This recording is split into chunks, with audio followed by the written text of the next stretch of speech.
कि भगवान जीवाध्यक्ष भी है और भगवान मायाध्यक्ष भी है, दोनों का अध्यक्ष है भगवान। इसीलिए हमारे वेदों शास्त्रों में ऐसा भी लिखा है, भरा पड़ा है कि एक ही तत्व है, दूसरा कोई तत्व नहीं। एकमेवाद्वितीयम ब्रह्म, वेद कहता है बस एक ही तत्व है, अद्वितीय, दूसरा कोई तत्व नहीं। सर्वम खलविदम ब्रह्म, बस केवल ब्रह्म ही है, दूसरी कोई चीज नहीं। ईशावास्यमिदग्वम सर्वम, ईशावास्योपनिषद का पहला मंत्र। पुरुष एवेदग्वम सर्वम यद्भूतम यच्च भाव्यम उतामृतत्वस्येषानो यदन्ये नातिरोहति। श्वेताश्वतरोपनिषद तीसरे अध्याय का 15वां मंत्र। बस केवल भगवान ही भगवान है और कोई नहीं, कोई तत्व नहीं है। और एको ही रुद्रो न द्वितीयाय तस्थुर य इमान लोका निशत ईशनी भी।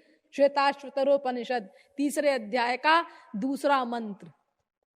सर्वम पुरुष एवेदम भूतम भव्यम भवच्चयत् तेने दमावृतम विश्वम वितस्तिमधितिष्ठति। भागवत दूसरे स्कंद के 6 अध्याय का 15वां श्लोक। सब कुछ बस वो भगवान ही है। सर्वम पुरुष एवेदम, और कुछ नहीं उसके अलावा। अहमेवा समेवाग्रे नान्यद्यत् सदसत्परम पश्चादहम यदेतच्च योवशिष्येत सोऽस्म्यहम्। भागवत दूसरे स्कंद के 9वें अध्याय का 32वां श्लोक। बस वही है, केवल एकमात्र। सर्वेषामेव वस्तूनां भावार्थो भवति स्थितः तस्यापि भगवान कृष्णः किम तद्वस्तु रूप्यताम। भागवत कुछ नहीं है और श्री कृष्ण के अलावा, बस केवल एक ही तत्व है श्री कृष्ण, उनके अलावा और कोई तत्व नहीं।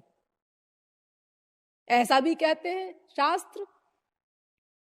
हाँ, द्रव्यम कर्म च कालश्च स्वभावो जीव एव च वासुदेवात् परो ब्रह्मन् न चान्योर्थोस्ति तत्वतः। भागवत दूसरे स्कंद के 5वें अध्याय का 14वां श्लोक और दूसरे स्कंद के 10वें अध्याय का 12वां श्लोक, 2 जगह आया है। यानी बस केवल एक भगवान ही है और कुछ नहीं। मत्तः परतरम नान्यत् किंचिदस्ति धनंजय। गीता 7वें अध्याय का 7वां श्लोक। मेरे अतिरिक्त और कुछ भी नहीं, ऐसा भी कहते हैं देखो शास्त्र। क्योंकि जीव और माया जो बाकी दो हैं वो भगवान की ही शक्ति है। जैसे देखिए, कोई कहे कि ये काशी नरेश अद्वितीय है, ये काशी नरेश अद्वितीय है। इसका मतलब क्या है? मतलब ये है कि भाई काशी में कोई दूसरा राजा नहीं है, यही अकेले राजा हैं, ये मतलब है। लेकिन देखो वाक्य क्या बोला जा रहा है, ये काशी नरेश अद्वितीय है। यानी ये जो नरेश हैं काशी के, ये अद्वितीय हैं, अकेले हैं, दूसरा कोई नहीं है। तो क्यों जी, राजा के बाल बच्चे भी तो होंगे। हाँ हैं, बाल बच्चे भी हैं, पुलिस है, मिलिट्री है, पब्लिक है, सब है, लेकिन राजा अद्वितीय कहा जाएगा। एक अकेला आदमी रहता है बस वहां। तो अब देखो जो कहा जा रहा है, वहां तो बस एक अकेला आदमी रहता है। अरे तो उस आदमी के 2 चीजें तो गधा भी जानता है, शरीर है और आत्मा है। 2 चीजें तो यही है, ही हर व्यक्ति जानता है। तो लेकिन ऐसा ही कहा जा रहा है, वो आदमी अकेला रहता है वहां। भाई यहां तो श्रीवास्तव जी अकेले रहते हैं। इस मकान में यहाँ श्रीवास्तव जी अकेले रहते हैं, यहाँ एक ही मकान है और दूसरा कोई मकान नहीं है। और श्रीवास्तव जी की बीबी और श्रीवास्तव जी के बाल बच्चे, अरे वो तो रहते ही है, मतलब वो तो अंडरस्टूड ही है। कहने का मतलब ये कि भाई श्रीवास्तव जी की ही फैमिली रहती है और कोई नहीं रहता। तो देखो ऐसे ही केवल भगवान ही एकमात्र तत्व है, ऐसा कहा गया। क्योंकि बाकी जितनी भी हैं वो उनकी शक्तियां हैं। मैंने तो आपको दो ही बताई हैं शक्ति, जीव और माया। वैसे अनंत शक्तियां हैं भगवान की, अनंत। 2 लाख 2 करोड़ 2 अरब नहीं, अनंत शक्तियां हैं। अनंत कोटि ब्रह्मा विष्णु शंकर नहीं गिन सकते, वे भी हाथ जोड़ देते हैं इसीलिए कि भाई हम नहीं जान सकते आपको, हमारे वश का नहीं है। ब्रह्मा जी कहते हैं ना हम न यूयम यदृताम गतिम विदुर न वामदेवः किमुता परे सुराः तन्मायया मोहित बुद्धयस्त्विदं विनिर्मितं चात्म समम प्रचक्ष्महे। भागवत दूसरे स्कंद के 6वें अध्याय का 36वां श्लोक। ब्रह्मा कह रहे हैं भाई मैं नहीं जानता, और शंकर जी भी नहीं जानते, और नारद जी वगैरह भी नहीं जानते, सनकादिक परमहंस वगैरह भी नहीं जानते, कोई नहीं जान सकता उसको। फिर कहते हैं ब्रह्मा जानंत एव जानन्तु किम बहुक्त्या न मे प्रभो मनसो वपुषो वाचो वैभवम तव गोचरः। भागवत 10वें स्कंद के 14वें अध्याय का 38वां श्लोक।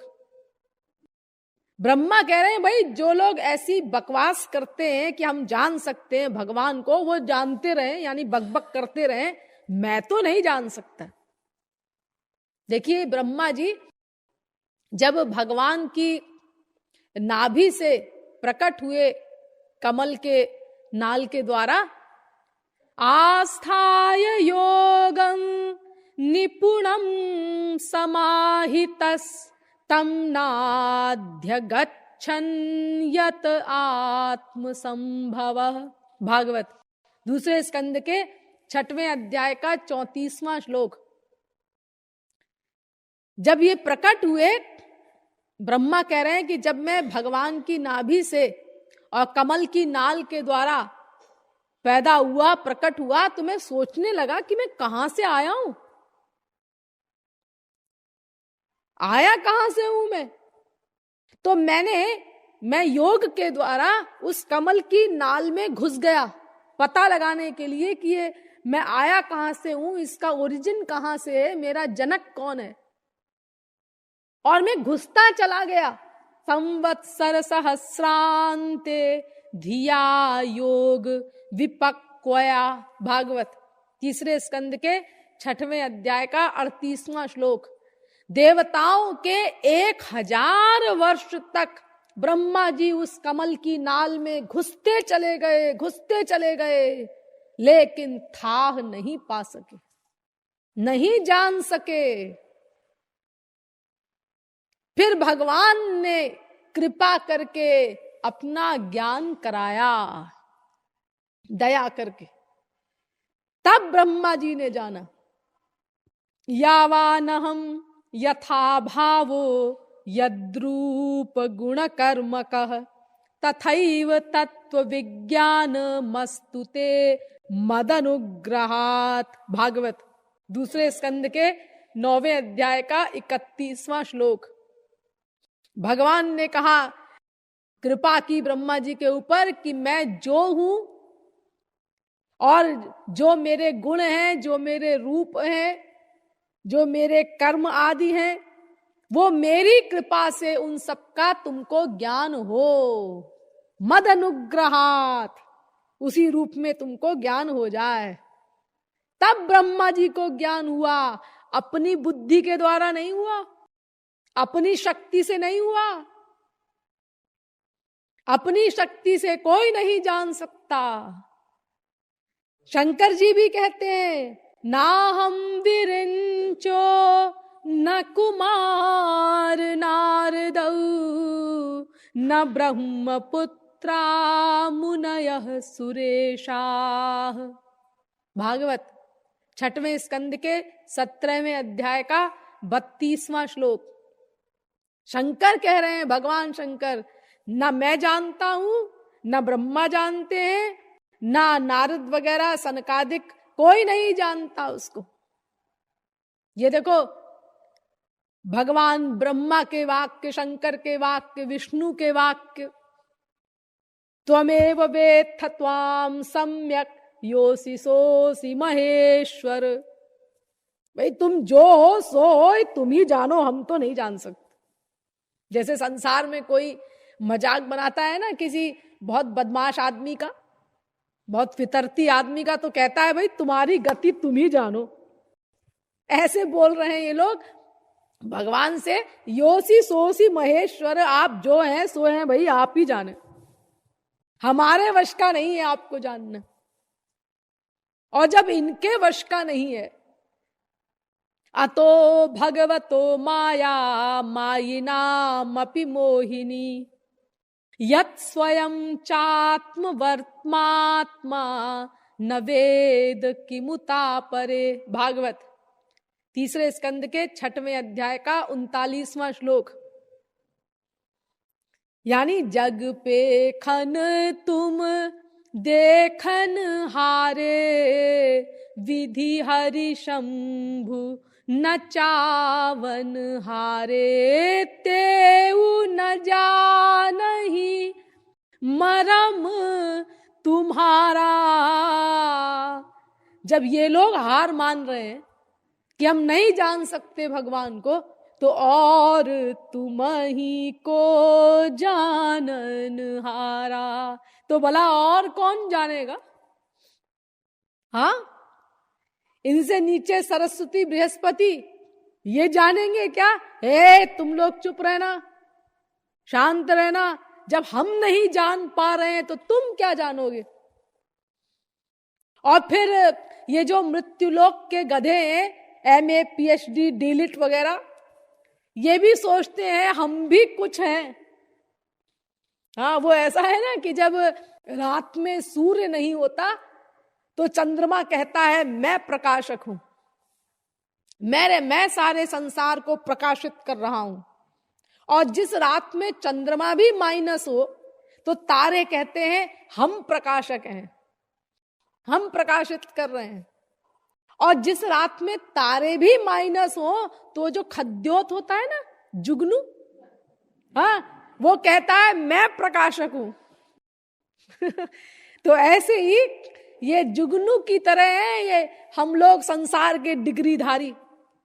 अरे वो चाहे वो मैटीरियल डिग्री हो और चाहे स्पिरिचुअल डिग्री हो, चाहे शास्त्र वेद के ज्ञाता हो, सब 0/100। हमारे शास्त्र कहते हैं कि सर्वे व्यसनिनो मूर्खाः यह क्रियावान स पंडितः।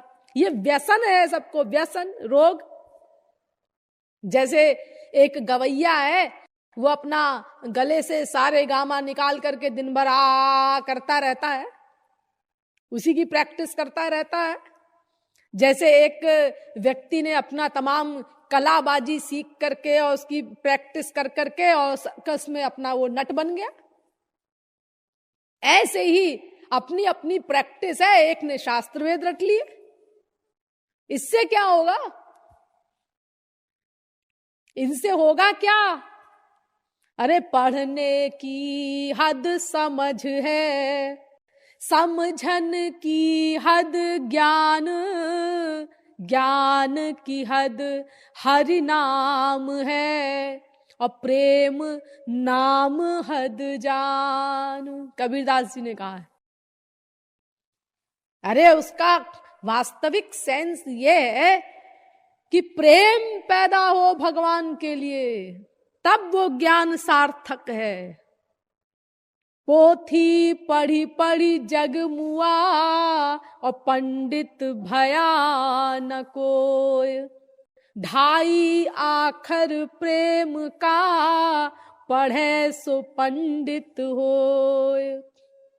हाँ, तुलसीदास जी भी कहते हैं ना, राम ही केवल प्रेम पियारा, जानी लेहु जो जानन हारा, मिलहि न रघुपति बिनु अनुरागा, किए जोग जप ज्ञान विरागा। तो प्रेम पैदा अगर नहीं हुआ भगवान के लिए, वो तड़पन, वो व्याकुलता, वो छटपटाहट, वो अनुराग, तो ये शास्त्र वेद पढ़ने से रटने से क्या होगा? इससे क्या कोई भगवत तत्व का ज्ञान हो जाएगा? अरे भगवान इन सब बातों से करोड़ों कोस नहीं, अनंत कोस दूर है। करोड़ों कोस मत कहना, नहीं तो भगवान नाप लिया जाएगा। हाँ, अनंत गुना दूर है इन सब बातों से भगवान। तो देखो, भगवान की अनंत शक्तियां हैं, लेकिन अब अनंत शक्तियों को कौन गिनाएगा और कौन समझाएगा और कौन बोलेगा और कौन समझेगा?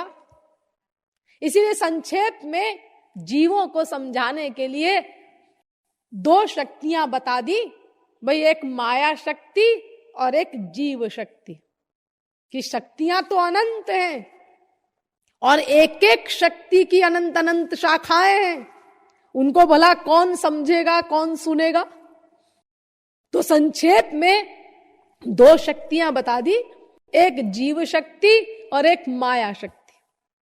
और एक शक्ति और है, वो उनकी पर्सनल पावर है, अंतरंगा शक्ति है, उसको स्वरूप शक्ति कहते हैं। वो भी हमारे काम की नहीं है, उनकी अपनी पर्सनल पावर है। हमें तो ना उसका कोई अनुभव है और ना हमारी बुद्धि ही जा सकती है वहां तक कि हाँ, ये स्वरूप शक्ति क्या बलाय है, अंतरंगा शक्ति क्या बलाय है। एक वही शक्ति उनके पास है जिसके द्वारा सब अगड़म बगड़म संसारी काम करते हुए भी, और वो सदा अपनी पर्सनैलिटी में रहते हैं, नशे में रहते हैं। नशे में, ये नशा नहीं, वो नशा प्रेम रस मदिरा, हमेशा उसमें रहते हैं भगवान, नशे में, इसी स्वरूप शक्ति के बल पर। तो हमें तो इसका कोई अनुभव है नहीं, इसलिए हमारे काम की तो है नहीं। अरे अगर मान लो कोई अरबों खरबों में कोई एक हो भी गया स्वरूप शक्ति का ज्ञाता, एक अरब गाय जा रही हैं, उसमें एक बैल भी जा रहा है, तो कोई ये तो नहीं कहेगा कि हाँ भाई गायों और बैलों का झुंड जा रहा है। ऐसा कोई बोलेगा क्या? यही बोला जाएगा कि गायों का झुंड जा रहा है। अगर एक अरब गाय में कोई एक बैल हुआ, वो जा रहा है, तो बोला यही जाएगा, गो समूह, गायों का झुंड जा रहा है। तो ऐसे ही इतने बड़े विश्व में कोई इन्हें गिने, तुलसी सूर, मीरा, कबीर, नानक, तुकाराम, शंकराचार्य, वल्लभाचार्य आदि हुए, तो ये कितने हैं बेचारे, कितने हैं ये गिने चुने। और फिर ये तो आप मनुष्यों में गिन रहे हैं। 6 अरब मनुष्यों में 6000 वर्ष में 6000 महात्मा हुए होंगे, और क्या। लेकिन मैं तो कहती हूं कि 4 फुट गहरे गड्ढे में अरबों जीव हैं, तो गिनती में तो वो भी आएंगे, जीवों की गिनती में। तो आपको ये कहना पड़ेगा कि अनंतानंत जीवों में इन्हें गिने सौभाग्यशाली जीव ही भगवत साक्षात्कार कर पाते हैं, स्वरूप शक्ति का अनुभव कर पाते हैं। इसीलिए अंत में दो ही शक्ति बची, एक जीव शक्ति और एक माया शक्ति। तो भगवान में जीव शक्ति रहती है और जीव में भगवत शक्ति रहती है। दोनों में रहते हैं। मयि ते तेषु चाप्यहम, गीता। भगवान कहते हैं कि मैं उनमें रहता हूं, जीवों में, और वे मुझ में रहते हैं। क्योंकि अगर वे मुझ में न रहे तो उनका आधार क्या होगा विचारों का? अरे आधार तो मैं हूं, धारक तो मैं हूं, मेरे बिना वो कैसे रहेंगे? वो तो धार्यमान है बेचारे, मैं उनका धारक हूं, इसीलिए वो मुझ में रहते हैं। बिल्कुल ठीक। और मैं उनमें रहता हूं, क्योंकि अगर मैं उनमें न रहूं तो वो बेचारे चेतन ही नहीं रहेंगे, जड़ हो जाएंगे। अभी मैंने आपको बताया था ना डिटेल में, चेतनश चेतनानाम। वेद कहता है कि उस चेतन को चेतन बनाए रखने वाला परम चेतन भगवान ही है। उसी से सब चेतन चीजों को चैतन्यता की शक्ति मिलती है।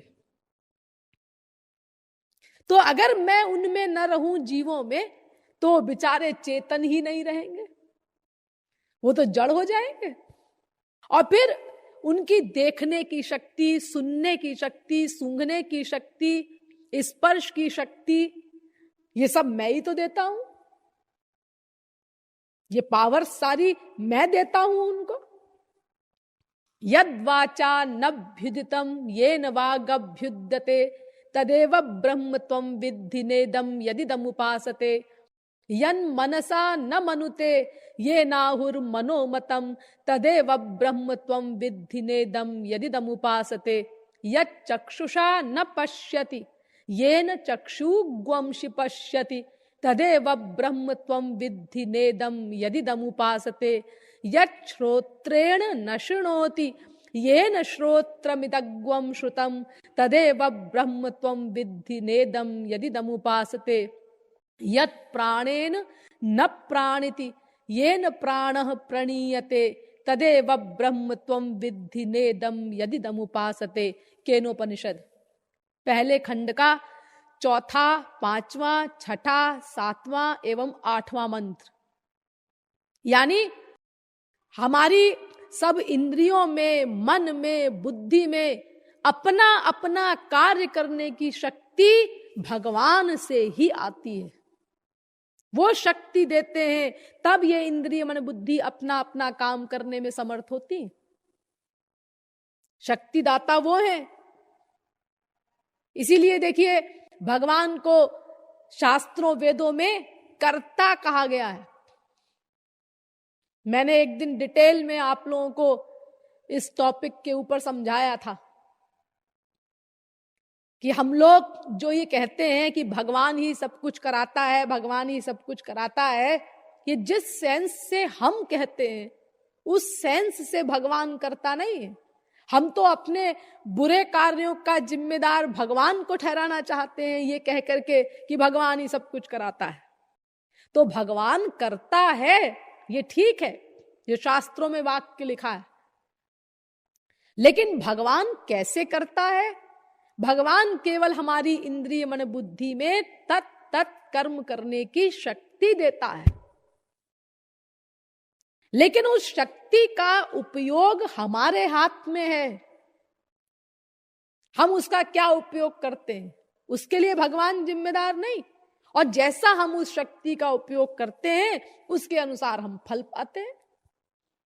जैसे पावर हाउस ने बिजली दे दी सबको,